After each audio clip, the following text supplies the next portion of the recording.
여러분, 이렇게 많은 분들이 함께해 주셔서 정말로 감사합니다. 우리 캠프에서 이재명 후보가 말이 많아가지고 자꾸 말꼬투리 잡히는데 오케이 써놓은 것만 읽어라. 10분 동안 읽고 그만두라고 하는 게 캠프의 지침인데 여기서도 지금 째려보고 있어요. 그런데 여러분, 저는 여러분과 이렇게 눈 맞추고 얘기하다가 서툴리면 딴 얘기도 좀 하고 그렇게 하고 싶어요. 할 말을 했는데 꼬투리를 잡으면 꼬투리 잡는 사람이 잘못이지, 그 나쁜 사람이지, 할 말한 꼬투리 잡힐 수 있는 말을 한 제 잘못입니까? 이재명!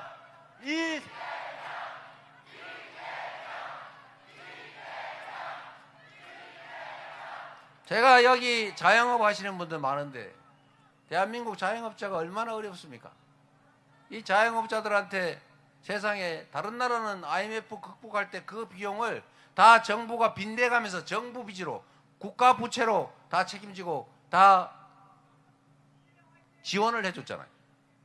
그런데 우리나라는 그거 아낀다고, 국가 부채 늘어나지 않게 한다고 세상에 정부는 빚이 늘어나지 않고 다 자영업자한테, 국민들한테 돈을 빌려줘가지고 다 빚쟁이를 만들고 말았잖아요. 다른 나라는 개인 부채 이게 늘지 않고 오히려 줄어드는데 그 대신에 국가 부채가 늘었죠. 우리나라는 개인 국가 부채는 그대로예요. 개인 부채가 확 늘었어요. 그래서 다른 나라는 국가 부채가 110% 뭐 이러는데 우리나라는 국가 부채 50% 넘었다고 난리예요. 그래, 국가 부채 50% 유지하면 행복하십니까? 개인 부채가 GDP만큼 늘어나가지고 온 나라가 파산 지경, 개인들이 죽어날 지경이 됐는데 그건 괜찮습니까? 이렇게 했으면 책임을 져야죠. 책임을 지는 게 맞지 않습니까? 그냥 맨날 연장해 줄 게 아니고 다른 나라처럼 그때 지원을 못 해줬고 그것 때문에 자영업이 무너지고 동네 골목 경제가 다 망하게 생겼으니까 지금이라도 그 정책 금융 그거 좀 탕감해주고 조정해줘야 되는 것 아닙니까? 그런다고 자기 주머니 털립니까? 나라 망합니까? 정치를 모든 사람이 살 수 있는 길을 찾아서 가야죠. 제가 경기도 계곡 단속하면서 한 얘기가 그거 아닙니까? 강제 철거를 당해가지고 형사처벌을 받고 쫓겨나겠습니까? 아니면 우리가 싹 정리하고 많은 사람 올 수 있는 환경을 만든 다음에 업종 전환하게 해서 돈 지원 다 해주고 시설물도 공공시설 다 지어줄 테니 그 땀 뻘뻘 흘리면서 닭죽 팔아가지고 바가지 씌우지 말고 커피나 차, 아이스크림 이런 거, 케이크 이런 걸 팔면서 휴게 음식점을 하면 훨씬 더 나을 거다. 내가 알아보니까 8,000원, 10,000원 받는 커피의 원가가 120원이더라. 그러니 차라리 업종 전환하는 게 훨씬 더 낫지 않겠냐? 지원해 주겠다. 이렇게 말했는데 뭐 이상한 거 있습니까? 내가 120원 원가 들어가는 거를 8,000원에 바가지 씌우고 있다라고 얘기했습니까? 이게 말에는 맥락이라고 하는 게 있죠. 여러분도 다 알아듣지 않습니까? 그런데 이 나라의 정권을 담당했던, 그리고 지금 정권을 담당하겠다고 후보를 내고 나서는 그 당이 조직적으로 나서가지고 이재명이 커피 원가가 120원인데 그거를 업자들이 8,000원에서 10,000원을 비싸게 팔고 있다고 업자들을 폄훼하더라 라고 따옴표를 쳐가지고 그렇게 주장하면서 온갖 언론들 동원해가지고 공격하고 있는데 그러면 됩니까?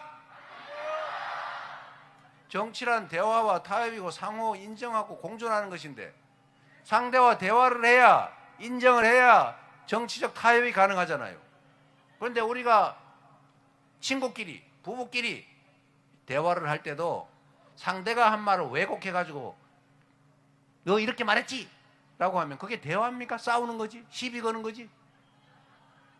이게 대한민국의 제2공당이라는 데가 대통령 후보를 내고 이 나라 국가 살림을 맡겠다고 하는 이런 공적 집단이 집단적으로 그런 허위 사실을 조작해 가지고 상대를 공격하고 범죄 행위를 하고 있어요.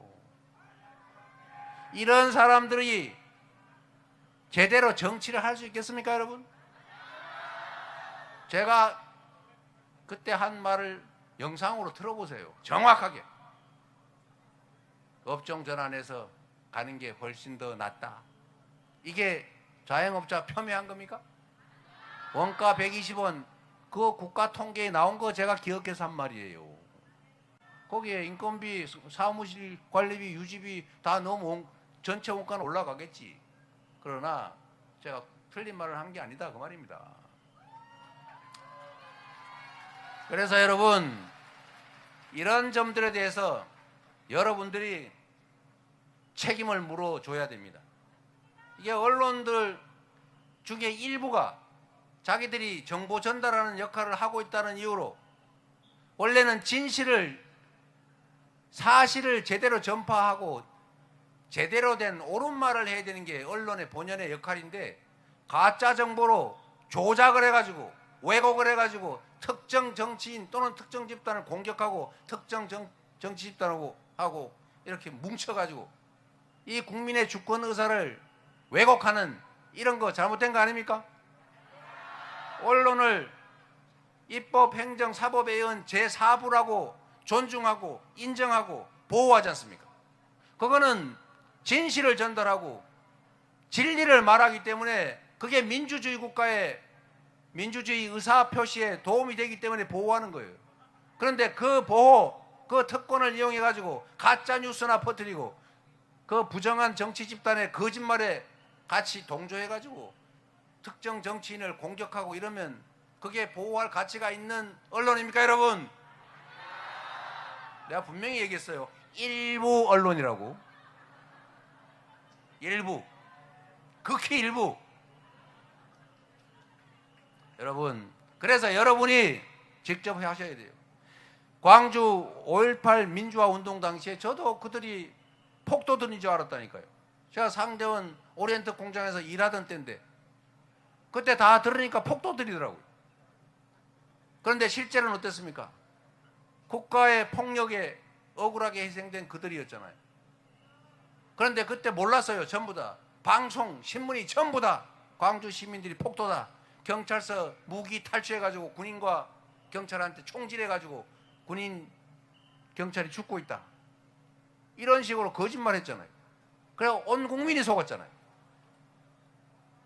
그래서 그들이 그 무도한 폭력적인 전두환 일당이 결국 국가 권력을 장악하고 평생 호의호식 잘 먹고 잘 살았잖아요. 그걸 보고 윤석열이 또 한 거 아닙니까? 책임을 확실하게 물어야죠. 지금 그 책임을 묻는 과정에 있습니다. 지금도 내란의 우두머리와 몇몇 주모자는 잡혔지만 그 내란에 동조한 내란 공범들, 그들 상당수가 국가기관에 남아서 여전히 2차, 3차 내란을 진행 중이고 4차, 5차 내란을 기도 중입니다. 그 내란을 확실하게 진압하고 그 내란 행위자들의 뿌리를 뽑아내려면 6월 3일에는 그들에 대해서 우리 국민들이 압도적으로 심판한다는 것을 표로서 확실하게 보여줘야 합니다. 이재명!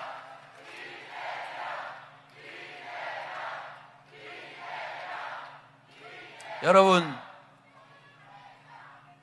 투표는 총보다 강하다. 투표지는 총알보다 강하다. 여러분 하나하나가 민주주의를 향한 총알입니다. 포기하지 말아야 합니다. 포기하면 중립이 아니라 그건 기득권, 부당한 세력들을 지원하는 것입니다. 포기하지 않고 모두가 이 반민주적이고 반민주공화정적인 이 부패한 폭력적인 정치 세력들을 반드시 청산해야 됩니다. 6월 3일이 그 반란 세력들, 내란 세력들을 청산하고 진정한 국민의 나라, 국민이 주권자로 인정받고 국민의 행복을 위해서 국가의 모든 권력과 예산과 역량이 완전하게 국민을 위해서 쓰여지는 그런 정상적인 민주공화국, 진짜 대한민국을 만드는 날입니다. 해주시겠습니까? 그리고 그것은 결국 여러분들의 선출된 일꾼 도구에 의해서 이루어집니다. 그래서 그렇기 때문에 지금은 이재명입니다. 이재명!